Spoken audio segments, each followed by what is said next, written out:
is a cancel pig? Well, that's the name that Mark Millar has given to some of these so-called comic pros and these people on Twitter who wanted to cancel Glenn O'Leary for coming out and saying that, the comic industry is in the toilet with all this crap that these writers are doing. And, in my opinion, it sticks very well because this is what they are. Nothing more than a bunch of cancel pigs who want to cancel everybody and all kind of nonsense. But here's the funny thing.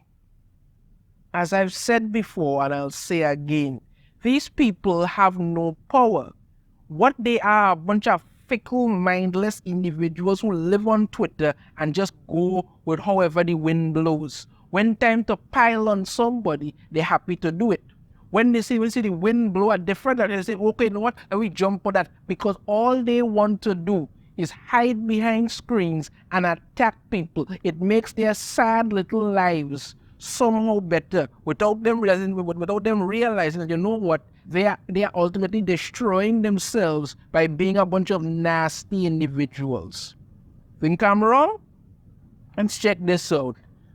From Cosmic Book News, cancel pigs trending amid Mark Millar's big upcoming retailer interview.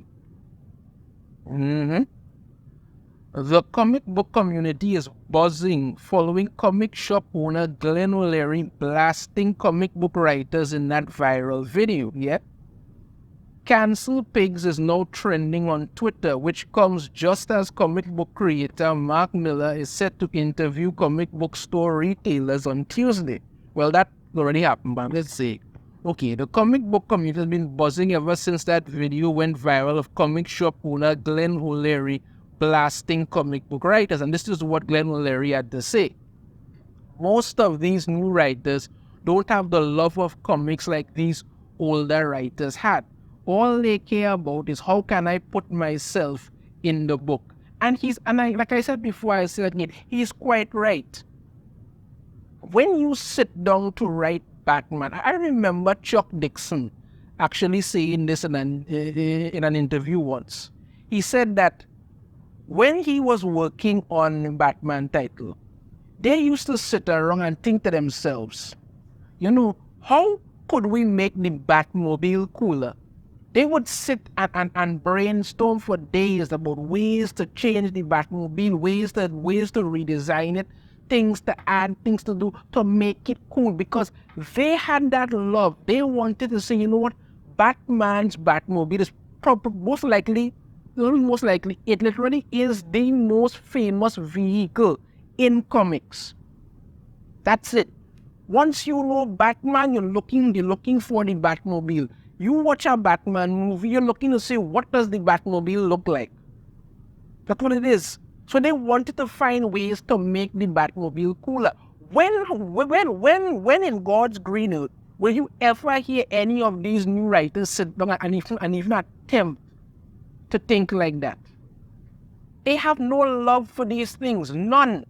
They're perfectly happy to just go out there, destroy Batman's life, and then act like, this is great writing. This is literary masterpiece right here. Why we just take 80 plus years of stories and throw it down the toilet and say, well, you know what?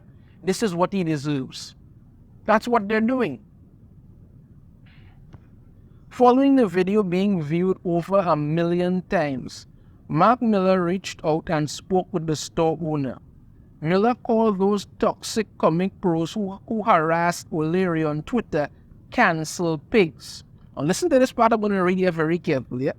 The response I got when I retweeted it and talked about it too, I just think people said enough is enough.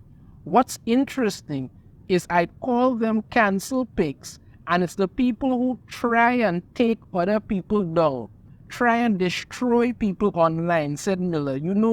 They all went into hiding. It was really interesting.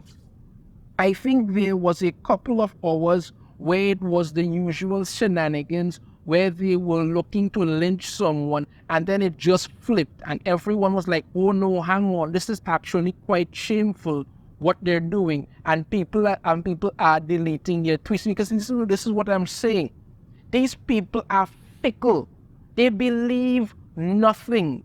They see an opportunity online to just dogpile on someone because that's how the wind blows. They jump on it. And then when somebody comes back and says to them, you know what you're doing is crap, calling them out, calling it cancelled, and the momentum starts to shift, then they have to get out and change sites and start deleting this, running from that, blocking account, hiding online. That is what they do. These people who live on Twitter and literally have no life other than that, they get exposed every time these things happen. They were perfectly happy to go and harass Glenn O'Leary for him having an opinion and him being not only a fan but a retailer who has been running a comic book shop for over 30 years.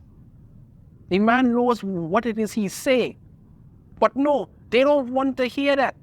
Because as far as they are concerned, the world started the very day that they were born. That's it. That's the only time that the world started.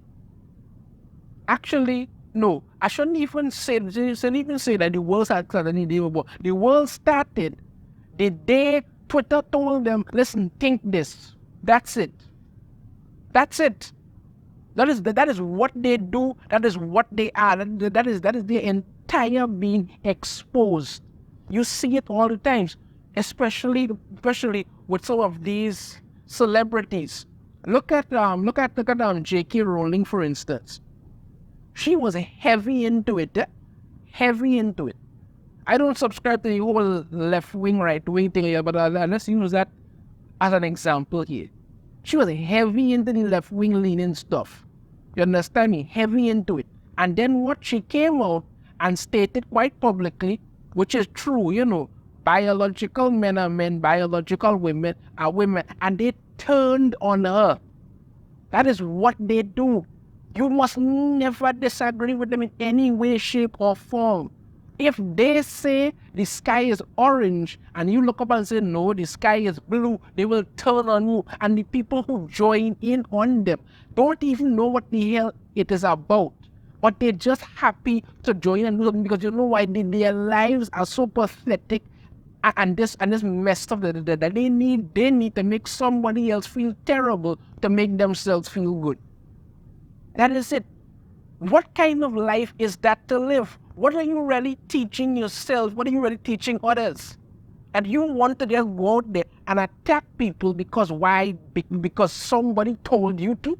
So you have a mind of your own thing and say, well, you know what? Let me see what it is. I want to make my own thoughts on this. What Glenn O'Leary has said here, I have been saying for the longest while. Nobody put anything in my mind. I'm not gonna repeat it with that. This is my opinion on it. I look at the industry, I see the problems, and I said it. He has also said it. There are millions, if not billions of people saying the exact same thing. If, as you also want to be, all of this is so great and so fantastic, why are these things that look at comic book sales in the toilet. Look at superhero movies in the toilet. Because why? They want to blame superhero fatigue. It's not superhero fatigue. If you're making shit, people are not going to watch it. It's that simple. It's that simple. That is it. But you don't care. But no, Mark Millar here exposed them quite clearly. But he said here, what's interesting is I call them cancel pigs. And it's the people who try and take other people down, try and destroy people online. They all went into hiding. It was really interesting. I think there was a couple of hours where it was the usual shenanigans where they were looking to lynch someone and then it just flipped. And everybody was like, oh no, hang on, this is actually quite shameful what they're doing. And people are deleting their tweets. Yes, because you know why? You got exposed. As the wind blew in a different direction, you automatically decided to run and hide. Like I said, these people have no power. None. They have no power. But when you see, you shine a light on them, they scamper like roaches. That is it. They have no power. They are leading these corporations to believe that they have power. And when these places keep losing money by the billions, they don't seem to care. Well, I for one give Mark Millar props for exposing these idiots. And again, to Glenn O'Leary, what you said, sir, was 100% correct. Let me know your thoughts on this in the comments. I have a different opinion. I'd love to hear it. If you like the video, sure to hit that thumbs up. Subscribe if you haven't already. Ring the notification bell to be notified every time I put out a new video. And I shall see you all next time. Take care.